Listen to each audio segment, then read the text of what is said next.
This is the first panel of the first Monday of PAX Prime. We're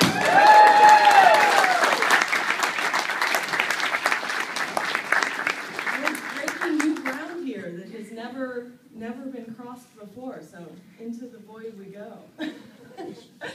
So my name is Kenna Conklin. I run a website called geekportland.com. Probably doesn't apply to many of you since not many of you are probably from Portland, Oregon, but since PAX. But my main goal here today is to convince you that it's not too dangerous to go alone. That if you have an idea or a dream or an interest, to not let yourself get bogged down, to not let yourself get scared or unsure of your footing, but to keep powering through. And so to help us down this path of mystery and scariness, I have some people who have successfully forged it. I'm going to let them introduce themselves, and then we'll get started. Starting here with Kara. Oh, good. I get to go first. My name is Kara Helgren. I got a degree. I went out into the world. I found the PDX Brown Coats. I'm part of the board for the PDX Brown Coats 501c3 nonprofit. I helped to organize the first Can't Stop the Serenity event. Anybody been to one? Yes, thank you. Can't Stop the Serenity event in Portland. And the event actually started in Portland with one of our members. And now I help organize that every year. I also am one half of Grim PDX. Anybody listen to it? No? You should. And I'm also one half of a new bike shop in Portland called Black Bikes PDX.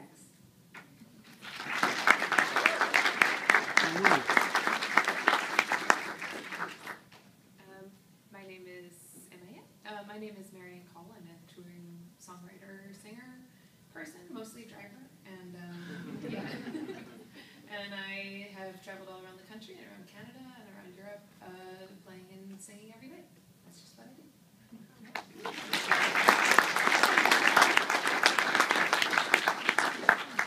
My name is Erica Mullen, and I'm a cartoonist. I do, right now I just started a new comic called ohjoysextoy.com. And every week I review sex toys or talk about something that has to do with sex industry or sex education, and I do it in comic form with jokes. Yeah, so that's what I do.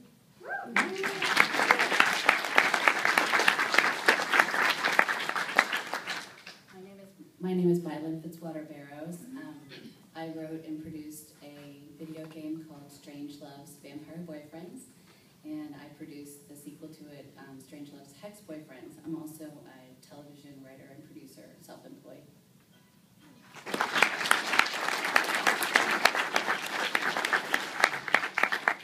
Hey everyone, I'm Hillary Heskett Shapiro. I've owned a few businesses over the course of the last decade or so, but I'm a consultant for companies like Hewlett-Packard, ADP, Princess Cruises. I also started with Holly Conrad and Jessica Marizan, Crabcat Industries, which maybe many of you know or not. And that actually got my foot in the door at EA and BioWare. So now I work for BioWare, doing community stuff and events. And I really hope that you guys go downstairs to room 2AB to come say hi and see some of my work.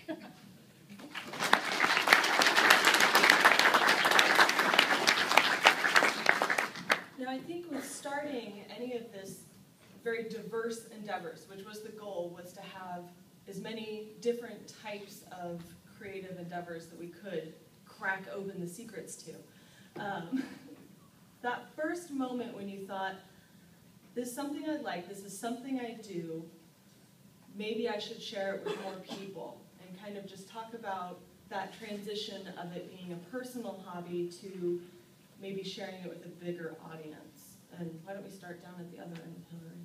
Sure. So I think the first thing that you need to do when you're starting to think about what you want to do professionally is think about what you're good at. What kinds of things inspire you? Who inspires you? What industries do you want to tackle? And I know it sounds cliche, but there really isn't anything that you can't do if you put your mind to it. And a lot of people have a lot of passion for things, but once you drive that passion into thinking about tactically what steps you can take, what people you can interact with, yeah, I mean, I think that the first thing is just figuring out who you are and what you're good at. I agree, and I also think that taking opportunities when they're presented to you. I was approached by Tin Man Games to start a new line for their game book adventures, and which is a series of interactive fiction for iOS and Android. And I could have very well said, well, this is hard and different from what I normally do. Yes, I'm a writer, but how do you write a choose-your-own-adventure style book for, and a game, and you program the game as you go? But not walking away from great opportunities, even if you're not really sure how you can do it, I think it's important to try. So. Whatever your passion is, whatever you're pursuing as a hobby right now because you really love it, I mean, if you want to keep it a hobby, go ahead and keep having fun with it. But if you want to turn it into your profession, treat your hobby like a profession.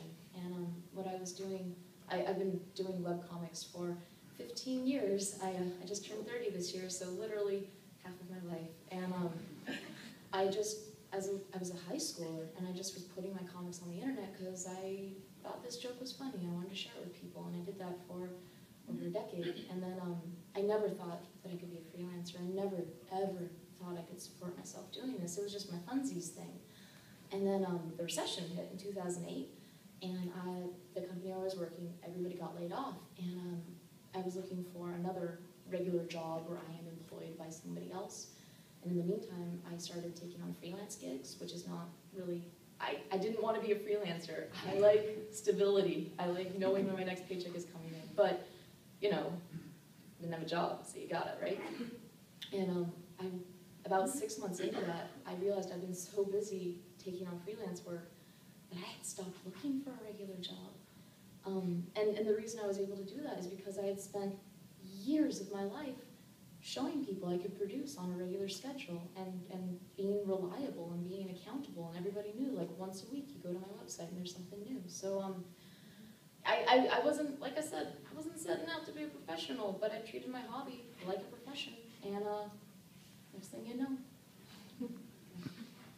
I think when you're at the very beginning phases, what people would probably look at the various stuff we've all done and look from the outside and say, oh, it started here when they went full-time or when they did their first thing on their own. I would argue actually that it started probably 10 or 15 or 20 years before that, when we actually started putting in the practice or the discipline to get to that point. Like, if you have a passion and you're spending, the proof of that is going to be that you're spending all your time doing it. Like, you might think you have a passion, but if you're not putting in your spare minutes on it, then you probably don't have as much of a passion as you imagine you do. So, and you can change that. That's up to you. So if you're putting in the hours, we all got to start doing our own thing full time, but there were 5, 10, 15, 20 years before that of learning how to do the thing we do and of putting in those hours. And then when it comes time to, oh, hey, you need to get a job, you have no income, you have no car, you have no house, you have nothing, and you're starting over, then I look around and I go, oh, there's only really one thing I know how to do, and that's music, because I've spent the last umpthing years all through school studying music, so I better figure out a way to do that. So it's, there isn't much you can't do if you don't say, there isn't anything you can't do when you set your mind to it.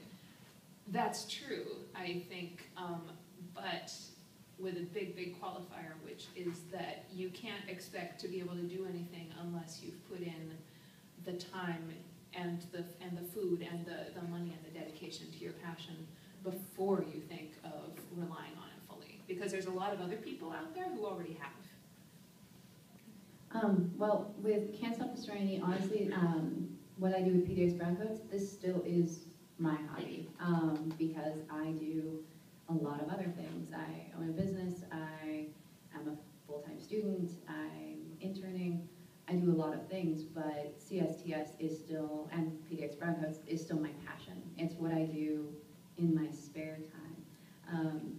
It's what I really enjoy and love doing, and it was something that I didn't really learn. I just sort of said, hey, I really want to do this, and I organized things like parties, birthday parties. I'd organized small things before, but I'd never really organized something quite this big, and neither had anybody else I worked with on the first CSTS. We just sort of decided we wanted to do it, and we just hoped we didn't screw it up. But our first event sold out, so I guess we didn't. No, it was a lot of trial and error. It was a lot of trial and error, and I've been doing it for the last 8 years, and I'm hoping to do it for as long as we can keep it going and organize more fun things for charity too. If you want to do something, sometimes you just got to take a chance, even if it's something you've never done before. I'd never really organized anything that large before. Yeah, and speaking of not knowing what you're doing, at some point you were all rookies. At some point none of you knew what you were doing. And so you've decided to do it now. You've, launched your website, you've, started recording some songs. Let's think about some of those first impediments that you hit, those first moments where you're like, oh, I don't know what I'm doing. This has all become very clear, and how you chose to move forward or around or reached out for help to get past those moments. Kara, can you think of something from early on in Can't Stop the Serenity? It was most of it. No, we were all just this random group of people who had been talking online, saying, I got this really cool idea, like why don't we try this for charity, but let's do it, and does anybody know how to do this? No. So we just started emailing theaters just in town, in Portland, hoping that somebody would say, yes, you can come into our theater and hopefully use it for really cheap, because none of us has really any money. This thing was done on a shoestring and a prayer. And so, we just kept sending things out to theaters. Somebody said yes. And actually the biggest problem was figuring out the money, because we were raising stuff for charity. And none of us were a 501c3. None of us knew what we were doing. So, we just set up a PayPal account, which I don't recommend. If you can become incorporated in some way, do it. But we just sent out emails to theaters, and we set up a PayPal account, and that was kind of it. It worked. It worked, but it was really freaking scary too. We weren't sure we were going to sell to anybody, and then we were just hoping to get a couple hundred people to fill the seats at a 500-seat theater, and we sold out before we even showed the movie, which we show Serenity. People know that, right? Sorry. I'm terrible in intros. Marion?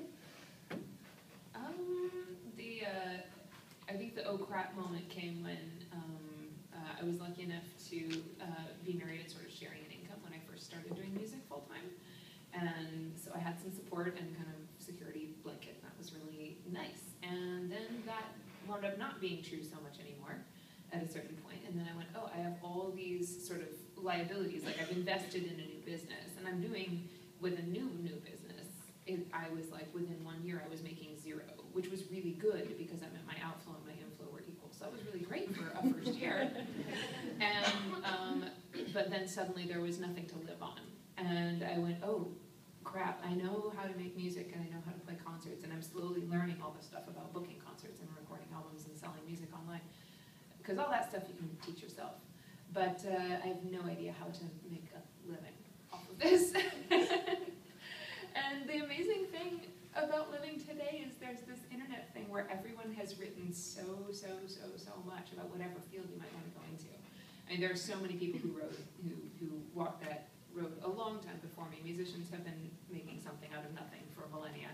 And a lot of musicians have already been trying to sort out this new music economy for a long time. And so I just read everything I could read.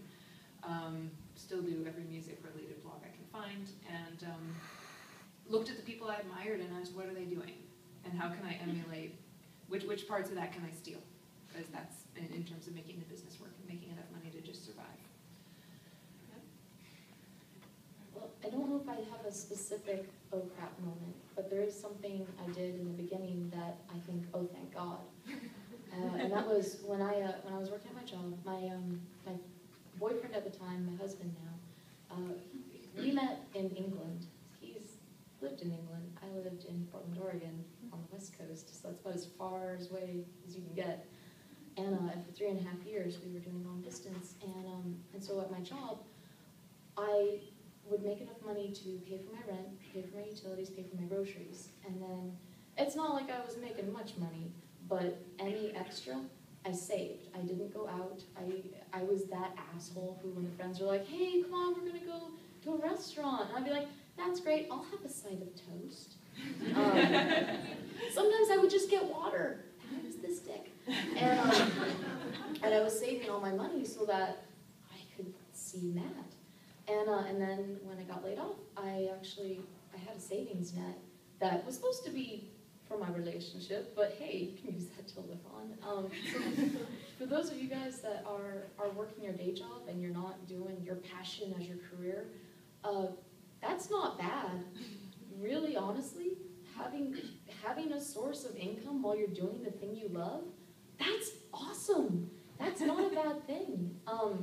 And so yeah, if you do want to make that transition, I would recommend becoming that asshole and not just getting toast when you go out with friends, and save all your money. Save it all, because it will go so fast when that's all you have. So yeah, build up a savings net. I definitely agree with that. So when I said that I would do this choose your own adventure style game, thought, okay, this is something that I haven't done before, but I can do this.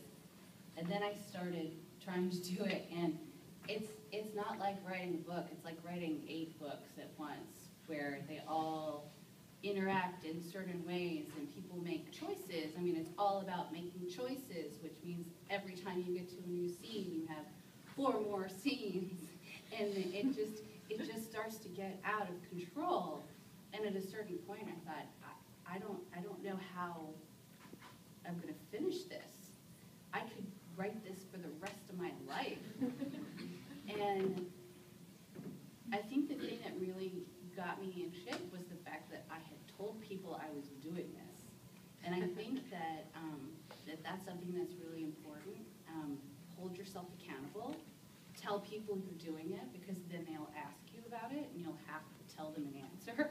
And you know, you don't want to be like, yeah, I'm still in the first part. Yeah, I know you asked me 2 months ago, and I'm still there. So I really do. I think that like helping make sure that your community is rallying around you, and that they know what you're doing, and they're excited about what you're doing, it helps you keep going.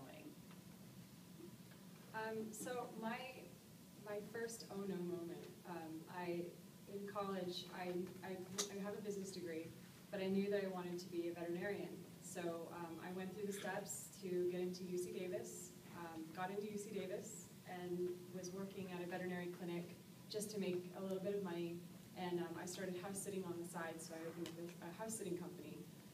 And I realized I appreciated that and enjoyed owning that business more than I did actually trying to be a veterinarian. So that was a huge shocker, because it's a lot of time and effort to try to get into a school like Davis.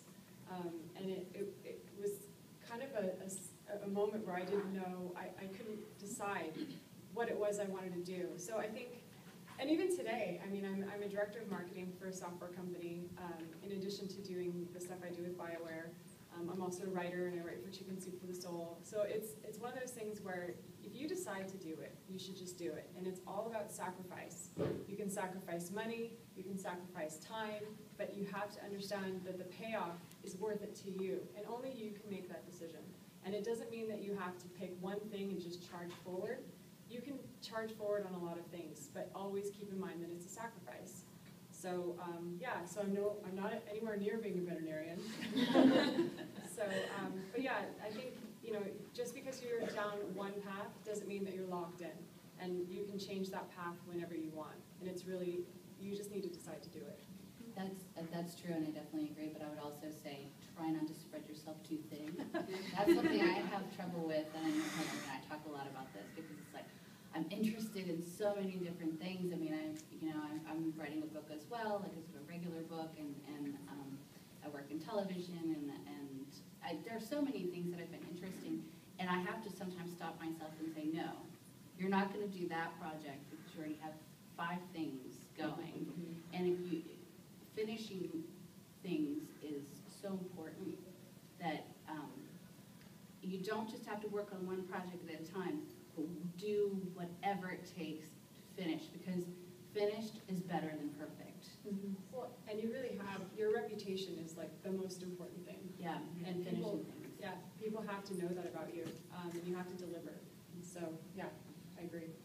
Yeah, I definitely wanted to touch on, I think this is a great start in what Erica was saying earlier about setting precedent with your webcomics that you showed that you could deliver. Can you talk a little bit about how much energy to put into yourself, into your product, into your business to make a quality product versus how much energy put out or when to make that transition from making your product and letting people know about it, kind of where you're directing your energy. Does that make sense? So, for instance, for music, crafting your songs versus I'm going to put a lot of energy into promoting my songs and kind of how you decided to make, when to make that transition, or if it's just a river. It's all a river. It's all a metaphorical river. That actually ties into what I was thinking to follow up on what Erica said. So you have a full-time job and your off hours or your weekends you're spending dedicated to the thing you care about, right? The thing is, I do this full-time, and I probably spend 8 to 10 hours a day just trying to figure out how to make a living, and the little extra ones actually doing the art. So it's not that big of a change, actually. There's this crazy scramble to make enough money to do the next thing. And that's really, it feels a lot like a day job. In fact, I'm doing a lot of the same tasks. It's 90% email and attempting to manage poorly all of my various web presences that require constant maintenance and changes. And it's a lot like having sort of a normal administrative secretarial job and then coming home and if I have any energy left, still getting to maybe write a song or work on a recording project. And the thing that always gets bumped to the bottom of the priority list, even if you don't want to, is making the new art. At least for a musician, it's hard to justify going and doing that like nice, intimate, personal art thing that I want to do when I'm still so far from making ends meet for the rest of the month or from having all my shows booked out for the rest of the year. So that always, like unintentionally, the art stuff always gets pushed back. And I'm a huge fan of the full-time or part-time job and passion because if you do it full-time, you're gonna wind up spending 8 to 10 hours a day still figuring out how to earn what you need to live and not necessarily doing the thing you want to do. So consider that carefully. And if you when you do actually like start really pouring yourself into this sort of extra thing that might not be as monetizable as your day job, if there comes a time when you have to go full time, it will let you know because it will start taking over your life if it's going well. Like it will absolutely let you know. But to dive off and into the abyss without it already sort of like starting to support you and starting to level up to where it needs more of your time doesn't make very much sense to me because you might have a lot of free time to do your art, but you won't be able to eat. And eating, I like eating. Kara, as someone who does your passion part-time, how do you balance your day job, which currently is your own business, right? Yeah. So you've got a lot of things on your plate. So how do you find time for your passion? It's a good question. When I make a lot of lists, I have to really prioritize. I have to decide what needs to get done when and make sure it gets done in that time frame, or you're kind of sunk. Because I mean, that thing still hasn't gotten done. You still need to do it, but you have all of these other things to get done. So yeah, it's a lot of to-do lists. It's a lot of Google Calendars. A lot of Google Calendars. And making sure that you actually manage to get it done because nobody else is going to do it for you. If you're doing it yourself, it's you. You are your administrative person, you are the money person, you're the go out and get your dry cleaning, if you have dry cleaning, and groceries person. So I mean, you got to make sure you get it done, but at the same time, you want to try and make sure you don't go crazy because I love what I do. I love bikes. I love the PDX brown coats. I love making podcasts. I love all of these things that I do, but I want to make sure that they get done. And then I take a moment and I hide by myself for like 5 minutes, and then I go out and do everything else. So it's a lot of time management. You just, if you're not good at it, try to get good at it. No, it's trial and error. You'll figure it out. when things don't get done, you'll figure out that you have to get them done. And Lists are then good, checkboxes are Lists, yeah. really satisfying. I have my like Oh, yeah. to-do list every day. I just sit down and I write it out and then cross everything off if I get it. Now, Hillary, as someone who has worked kind of with other people a lot to build things, can you speak a little bit about finding kind of delegating that work and inspiring other people to help build? Yeah, I think a good example would be Crowdcat. So, Holly, Jessica, and I started the business, and now they're on a reality show. And I really think about the work that I did there as just trying to be their platform, trying to do the things that maybe they didn't want to do on the business side, or trying to make connections with people and trying to get the message out there. I'm obviously in marketing, so really trying to understand who we're trying to talk to, and just going to the basic tenets of marketing, how to get the message out there. But I really think that, again, going back to my point earlier about understanding yourself, you kind of need to understand other people. Just because, as a connectivist, you want to find things in common with people, and you want to be able to speak to people about things that they'll be interested in, and that's also marketing. So, I think that there's a lot of things that you can do. Some people are more out in front. I'm more one of the behind-the-scenes kind of people, so just being here is a little strange for me. But yeah, I think every business and every venture needs a group of people. And instead of being the kind of leader that tells people what to do and kind of just saying this needs to be done no matter what, working with people and understanding that they have their own core competencies, they have their own strengths and weaknesses, and then trying to align a team that'll do that with you is a great thing. And I think it really worked for Crowdcat. Obviously, Jessica and Holly are super talented in what they do. And we all worked together, and it worked out. I think too, I think teaming up with people is really good. I think if you find other people who are doing what you want to do, even if you're individual, I'm sole proprietor, pretty much work on my own. And so I have to do the business and the creative and all of it. Which, I'm a writer. I'm trying to do taxes, forget it, have an accountant. Oh yeah, for sure. Here behind the scenes, I don't know. But finding other people who are also doing things on their own and trying to do creative work.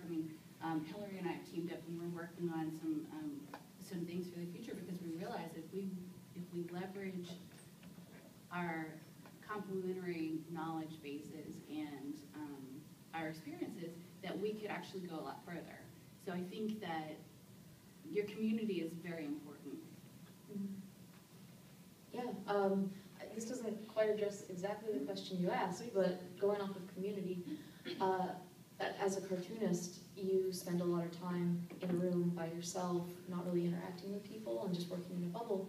And finding a community has completely transformed my ability to do what I do.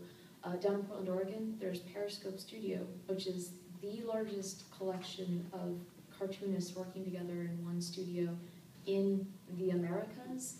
I think like Japan maybe has the largest or something, but then like we're number one over here. And so every day I go into an office and I'm surrounded by people, like 24 people who are doing the same thing I am. And the energy that comes out of that, and like whether you want it or not, they're gonna tell you how to do your stuff better. And then that camaraderie and being able to leave my house and go somewhere else, and like this is my workplace. And and also we share work. So somebody gets a big project and they can't take it on. If you tell a client, oh sorry, I can't do it this one time, but please keep me in mind for the future, the client, they're simple creatures. And all they hear is, I tried to give you work and you are a dead end. I will go somewhere else. But if you say, hey buddy, don't worry, I can totally get that done with my studio, then you remain an open door. And so the studio it's this very interesting ecosystem of people. And then like, when personal tragedies happen, you have 24 couches you can sleep on. And it's very self-sustaining and regulating. I don't know, I love my studio. PeriscopeStudio.com. Go take a look. but yeah, having peers that you can share stuff with, and then also like, so you're supposed to share everything on the internet, but when you're having a bad day, don't share that on the internet. No. But then you can just turn to your peer and be like, man, can you believe what a dickbag comment this was? And then you don't say it on the internet, and then you look like a good person on the internet, and you can be a dick in real life.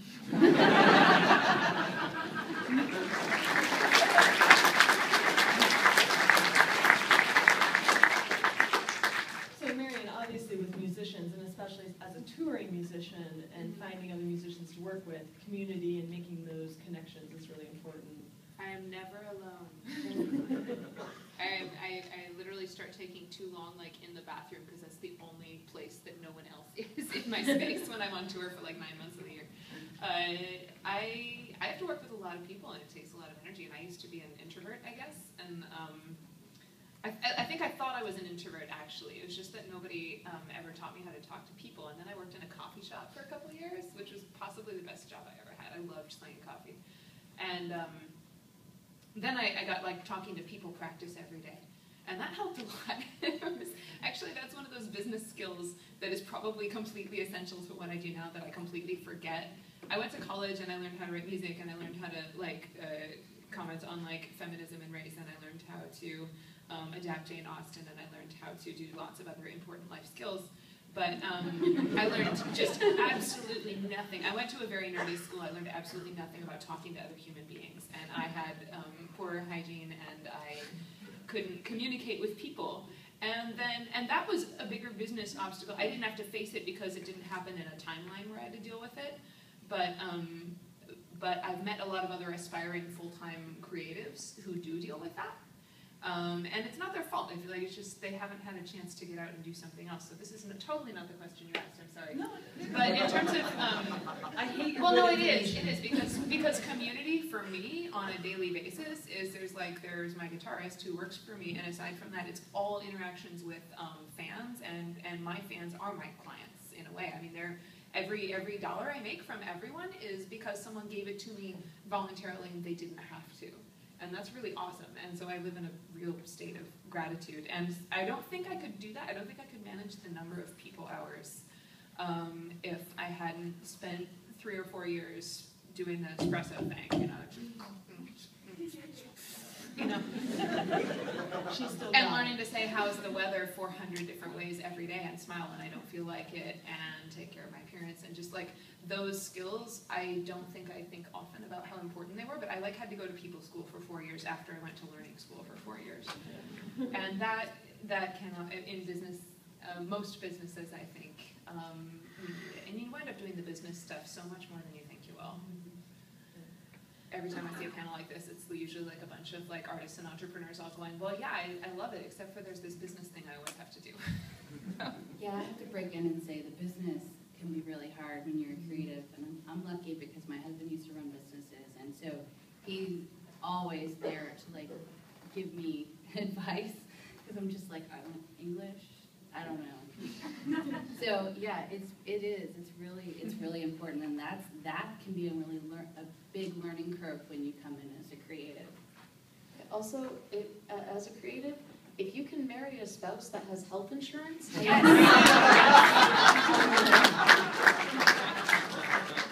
most of the people in my studio, the health insurance is coming from the spouse. Just sticking with community for another second, Kara, you're an example of a community that developed on the internet and then really formed up like Voltron to attack a big problem. Can you talk about how that transitioned from internet to IRL? Yes. Well, the PDX Brown Coats had they were sort of nebulous at first, sort of existed as this group that went to see Serenity when they did the pre-screenings.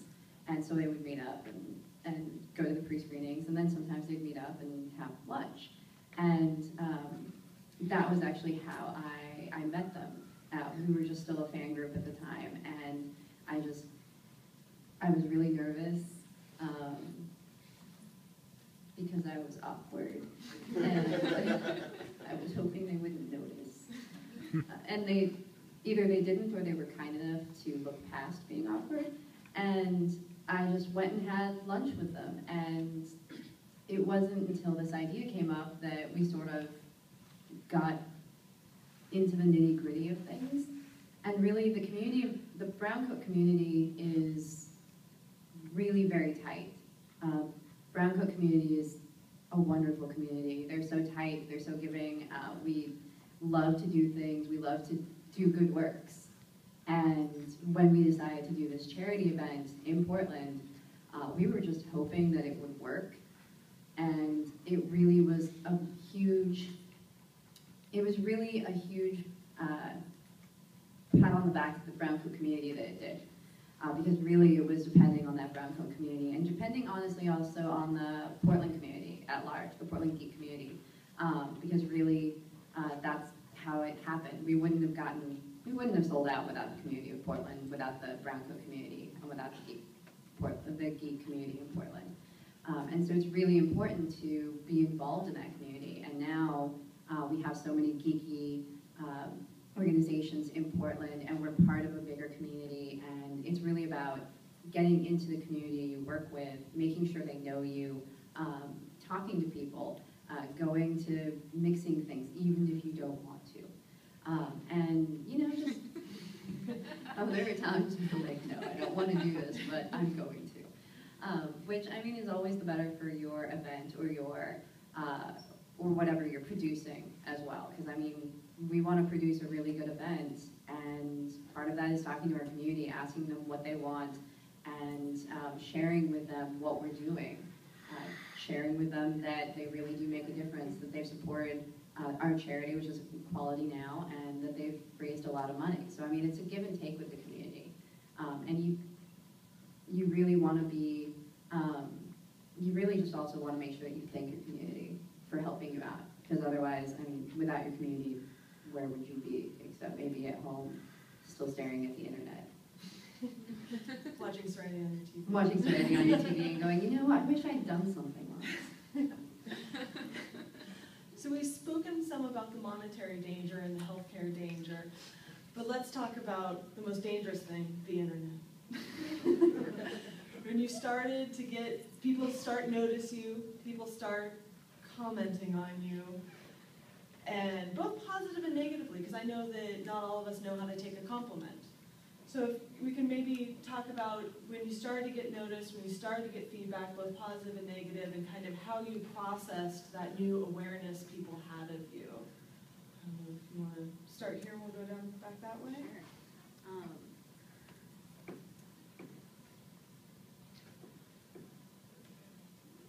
Well, let's see. We could start with Marion. You can chew on it for a second. Yeah, Marion, You what do you think? announce it to me? I'm happy to pass the buck. All right. I don't know. I let the feedback roll off pretty much. I try and stay. I think that feedback is the way the internet does it is sort of a cruel meat grinder of a machine, and I'm pretty happy to stay about as far from it as I can.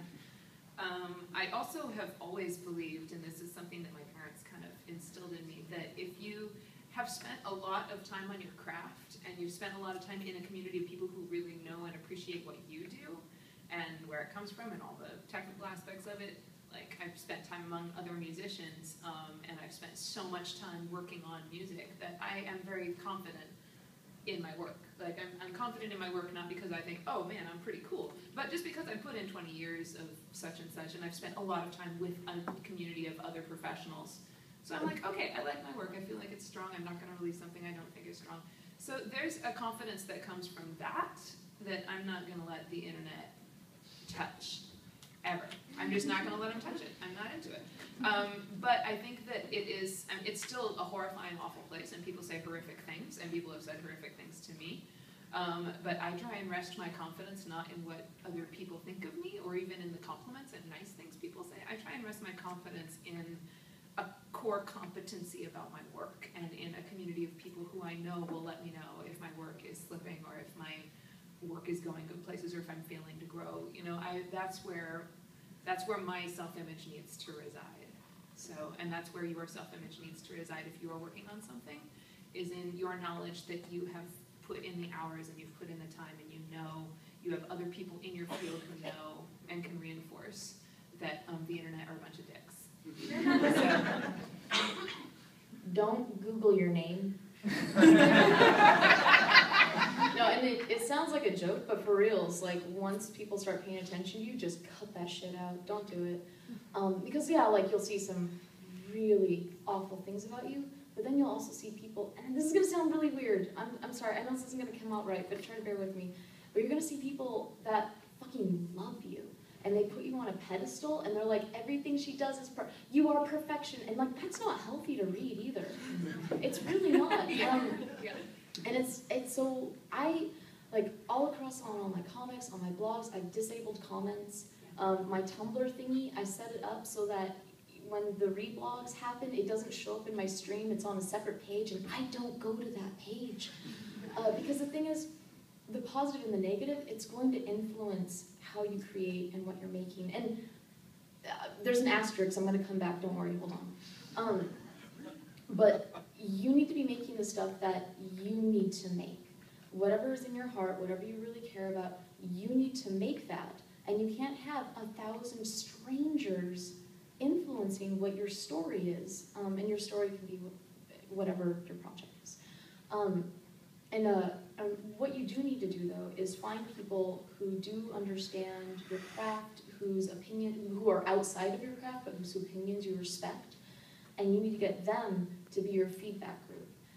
Because it's like the internet is going outside to one of these Seattle streets, and there's all these hundreds of complete strangers, and you're going up to each stranger and being like, hey, what do you think about the drawing I just did? And one guy's like, hey man, that's way too much purple on there. And then you take it to another person, they're like, hey, there was not enough purple on there. And like, all this feedback is gonna directly conflict with each other. Who's right? You can't incorporate everybody's feedback, and the person that says that you're really an awful person and you should just quit. Well, like, oh, well, should you do that then? Like, no. You need to go, you need to find some trusted people who will give you honest feedback. I'm not saying, like, you need people that are going to sugarcoat it, because God knows, like, you don't need sugarcoating. But you need people whose feedback you can trust, people who are known entities, you know how their mind works, you respect them. Those are the people you want feedback from. And don't Google your name. That's really good advice. So I worked in television for a really long time doing promos for TV shows. So nobody ever knew what I made. You know, you see a promo for a television show, you don't know who did that. So I wasn't getting direct feedback from the public. And then I shipped my first game. And that week, man, I was not prepared. I mean, some people loved it, and some people hated it, and it's a comedy, so like, not everybody gets it, not everybody thinks it's a comedy, and some people think I'm brilliant, some people think I'm stupid, and I was reading the reviews because I don't know. I didn't know any better. I knew better. Oh. I knew masochistic, maybe. I had to, and I have to say, like, there was one review that I got that was like, not all positive, but it was really thoughtful, and it had some great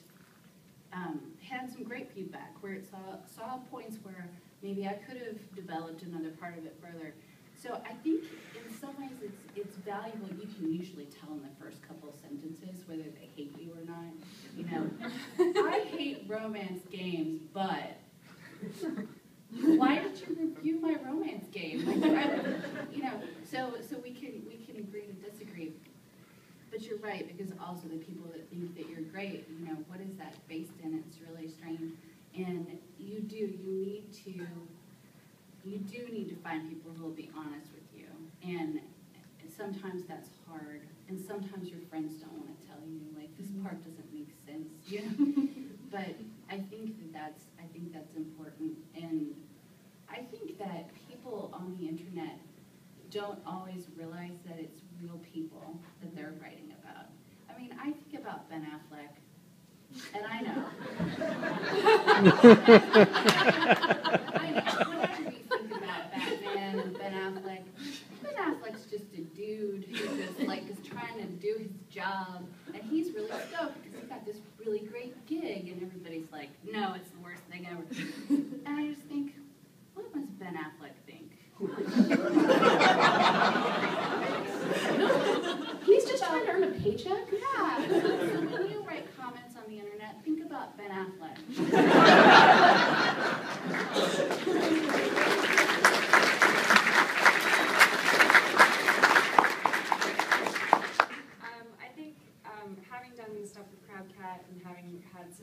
work out there.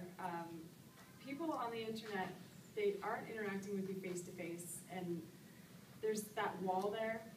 And I think people obviously go too far in either direction, like you said. Either they totally despise you and rip you apart, or they do put you on a pedestal.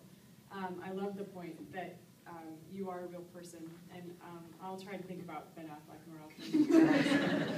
But no, I mean, to the point about a feedback loop, I've written a book that I'm going to be releasing soon. It's so good, you guys. It's so good. No, but it's really important to have that group of peers. I was part of a writers group with a bunch of professional writers, and they really helped shape and guide me as a writer. And then not too long ago, actually, Mylin came and stayed with me for a week, and we did a boot camp with my book. And I'm actually going to be working on her book now, too. So I think it's really important when you find other people that do what you do, or are similar to you in maybe the genre that you write in, or maybe an artist that you respect. It's really important, because feedback is a great thing, and critiques sometimes are very hard to take, but if you look at who it's coming from, it can be the thing that really propels you forward. And just don't think of the internet as any of those people. Yeah. I think for our last question, before we get some Q&A, there's a common saying, do what you love, which I think is a nice and inspiring saying, but it also has kind of a dirty inverse, that if you're not doing what you love, that's somehow like, oh, well, you're just a robot in the machine or whatever.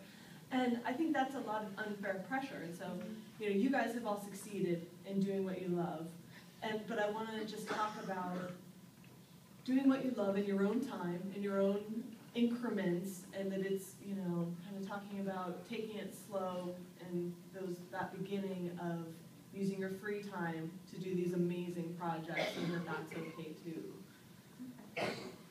I actually started as an administrative assistant. I was a paper pusher, and it paid the bills. It had health insurance, and it allowed me to free up that extra time to actually do what I wanted to do, to be able to be part of the PDX Brown Coats in a more substantial way. And it actually was, being involved with PDX Brown Coats was also what then led me to decide to do what I love, which is go back to school and aim to be an athletic trainer, which is completely not a paper pusher. Completely very, very different. But it's what I want to do. And being part of the PDX Brown Coats gave me the confidence and the extra push, I guess, to really go back and do it. But just because I was an administrative assistant, I was a paper pusher, and I did PDX Brown Coats on the side, didn't make what I did for my passion on the side any less valuable. You could work in a factory, you could be a bus driver, you could be a paper pusher like I was, and still do what you love. It's not a bad thing at all, especially when it comes with health insurance, which I think if you've learned anything from this panel, it's you should probably try to have health insurance. But yeah, I mean, it's in no way bad to just be a bus driver, even if you don't love being a bus driver, even if you do love being a bus driver. It's doing what you love, I think, can be sometimes rated too highly. Like, if you're not doing it, you're somehow a terrible person, or you must really not love your life, which is not true. I mean, I enjoyed my life even when I was an administrative assistant. I love doing what I love, but I have always seen it as a first world problem. We are very, very, very rich in this country, and that's why we even get to think about this question. And I think that's something that I always try to keep in mind, because when you come up against the poverty wall, which you sometimes do, then you remember, oh yeah, I need to living comes before doing what I love, and living in a family, in a community, comes before doing what I love. If what I'm doing were hurting my family doing what I love, then I wouldn't do it anymore. If what I was doing was not feeding me anymore, if I have a medical emergency or whatever, like, you have to be prepared to go back to doing something really, really stupid that pays the bills, because that comes first. I mean, and figuring out how to be you and how to live a life you like is about doing what you love. But doing what you love and eating from doing what you love, sort of the fantasy of the full-time, that would be all I do. People imagine being a full-time musician and they think of sitting in their room playing guitar all day, which is what they get to do in their off hours, which feels so good. But being a full-time musician is exactly like having another job, except with less health insurance. And it's, so the fantasy of the doing what you love and the reality are so different. And the reality is, are you personally, like, I mean, inventory yourself, are you spending some time doing something you love in your life as it is now? Because a radical life change is not going to change that, but you can make small changes in the life you already have to do more of what you love. And if you're being held back by a mental wall of like, I would have to have all my time free to be able to do that, tear down that wall. Because the walls between you and doing what you love are mostly imaginary, and they are not about a full-time job, and they're not about money. They're about what you choose to do when you have some space to yourself. And if it's and that, I think that's what I want to say. I wanted to go out on a strong note, but I didn't quite. The walls between you and doing what you love are imaginary, and they're in your head, and those walls are not related to whether you have a day job. That's what I want to say. Yeah, I feel the same way as you guys. The whole doing what you love thing, I don't think that's really always a fair thing to aspire to. It's totally legit to have a solid job and then keep your passion as a hobby, because when you turn the thing you love into your job, it's gonna murder a lot of the stuff that you loved about it. So yeah, I don't have a whole lot more to add to that. I do have one other bit of advice. So whatever your passion is, I also recommend that you spend time researching and getting involved in other subjects as well. Like if you're super into doing horror stories, you should also spend some time reading romance stories and going to see other movies, and like don't just get isolated in your one niche. You want to have lots of different interests that you can draw on from those and incorporate it into the thing, and then you can kind of like breathe some fresh air into it, you know. And also, whatever your story is, like tell the story that only you can tell. Don't try to go out there and be like, oh, well, I want my comic to be the next Penny Arcade. I'm going to do it about video games. Like, no, like, what's the story that you have that only you can tell? And it can be about video games. Just like bring your own voice to that. And that's what people want to see, is they want to see like the truth. Yeah, I definitely agree. And I would say too, just own it. Do you write? Then you're a writer. Yeah. You know, do you draw? Then you're an artist. I mean, I think that people tell me all the time, well, I write, but I wouldn't really call myself a writer. No, you need to believe that in yourself. I mean, I think, wasn't it T.S. Eliot, who's a banker, and he was writing, and all of his friends took up a collection to try to get him to, like, be able to write all the time because they thought he was so good, and if he could just write more, they would be happy. And, you know, I think that, you know, like they said, having a regular, steady job, it helps. My mom is a published author, and she always says, be careful what you wish for, because once your art becomes your work, then you have to do it, and having to do it versus doing it when the inspiration strikes and you have this moment where the light comes through the trees and you think, oh, I'm going to capture this. It's no. Like, I have to turn in 50 pages by Tuesday. It's like the red shoes. Yeah, it's completely different. So, anyway, but really, just if you want it, if you're doing it, do it, be it, say that that's what you're doing. I think that's a really good point. And I love how you say if you're a writer, or if you write, you're a writer. And the thing is, as you're going out there and starting a freelance career, you need to convince people that you're the person that they need to give their work to. And a lot of it is, if you don't feel very secure in it, fake it until you make it. You know, I think we've all heard that. And it's true though, because if you know that you can, thank you. Thanks. But that's part of it. I mean, you are are a brand, and maybe here I am going into marketing speak again, but you need to protect your brand. And you, like we talked about, you don't put stuff out there on the internet when you're feeling really shitty, or you watch yourself. But you always deliver, your reputation's important, and you protect your brand and you own it. And you have to be confident about that. And if you're not, fake it. Fantastic. Well, I think we have time for just a couple questions. If anyone wants to come up to the very top. All right, we'll try and answer quickly. Wow, that's a lot of people. Wow. Okay, sorry. Should have cut to questions earlier. Apologies. Go ahead.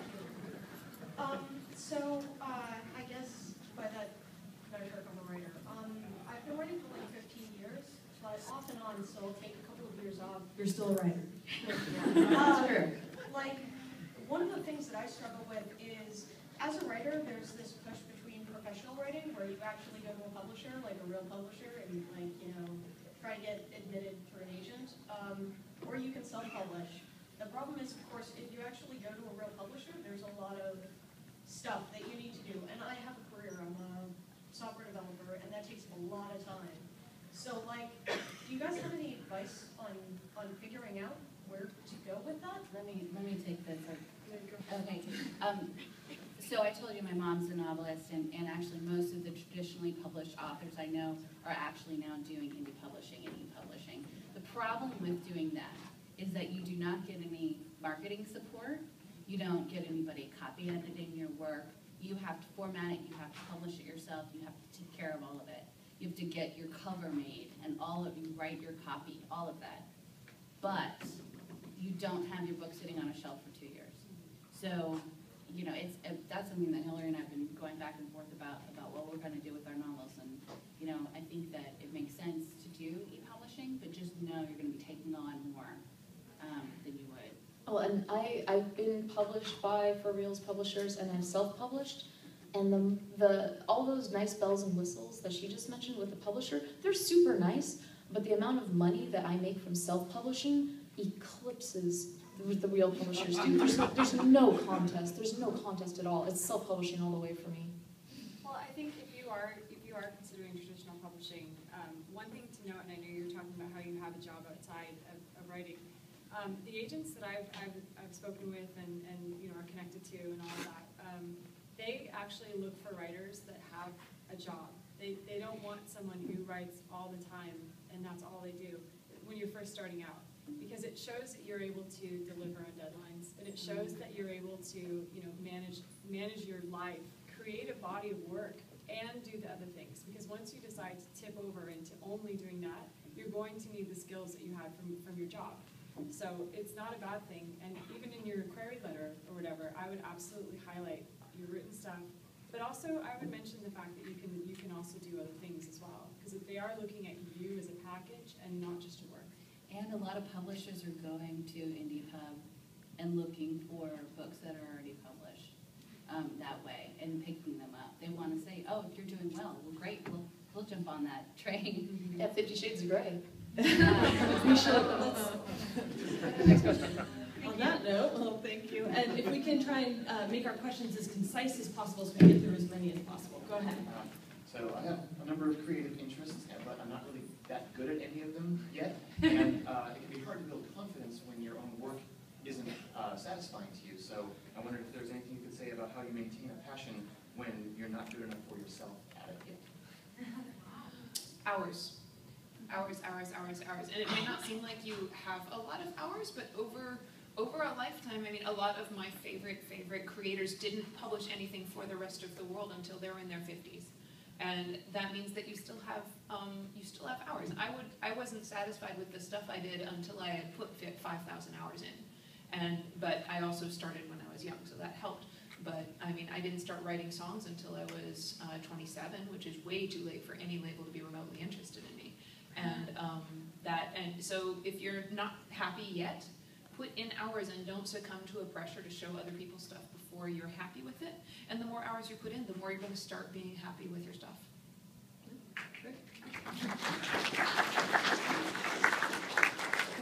My question's kind of similar. Is how do you get over past failures to motivate yourself to keep going? I guess it's the same question, isn't it? Like, I find shame to be a great motivator. So doing a weekly webcomic, it had to go up on a Tuesday. And I would get it'd be a Monday night, and it's like, oh man, this is not, my art sucks, this joke isn't funny. Well, gotta get up tomorrow, bam, updated. That sure is embarrassing, I'm gonna do a better job next week. And having that set deadline, having public accountability, because that embarrassing piece of shit is up online now. You gotta get it existing with your next comic. And once I started a weekly schedule, my art and storytelling and pacing got so much better, because the shame. Failure is also a really good, it teaches you a lot of lessons. If you fail at something, like failure is not necessarily a bad thing. It's simply a way of learning a lesson that maybe you didn't know before. And that just really helps you be better the next time around. Just don't let it sit all heavy on your head like a vulture. You gotta wave your arms around until it flies away and quits making you feel like you can't do anything else. Yeah. You gotta kind of get out of here. It doesn't mean you're awful, it just means maybe you just need to learn a lesson. Let's take a quick, raise your hand if you've failed before. So, I think you're in good company, you're good. My husband always says, "What'd you learn?" That's that's a family question, you know, and it's so valuable.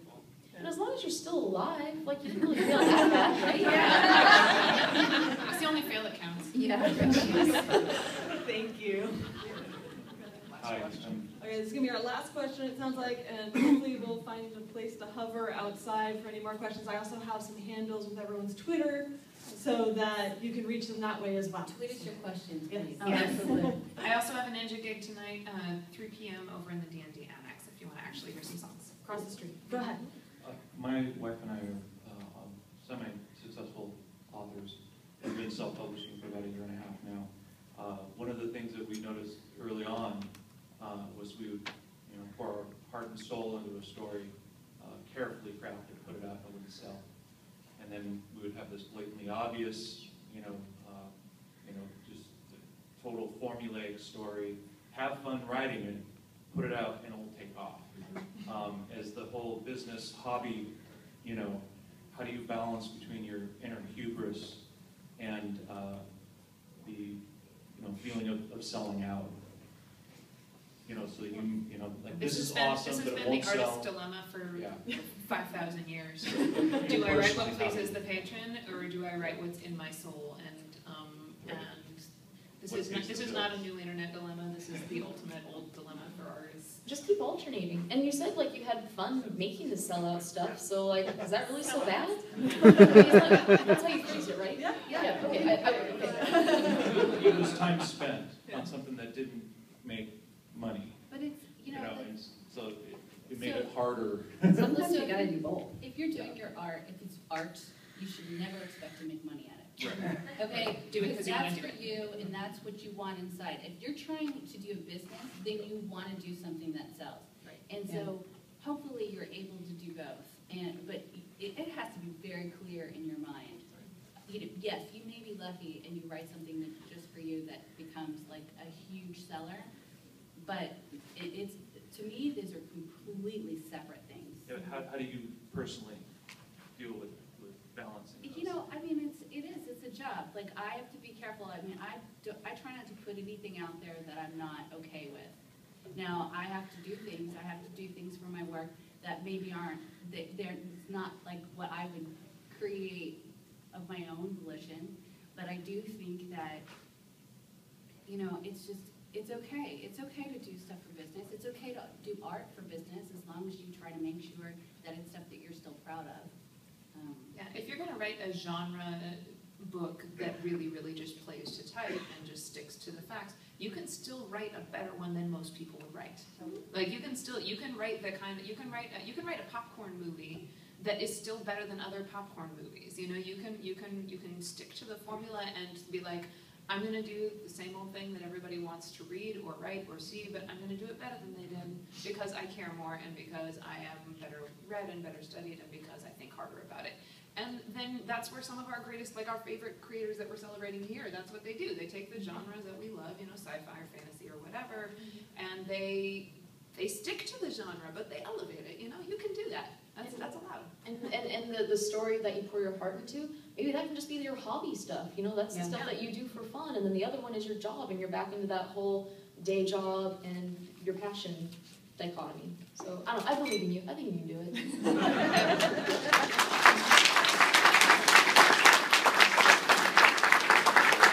Well, thank you all so much for coming.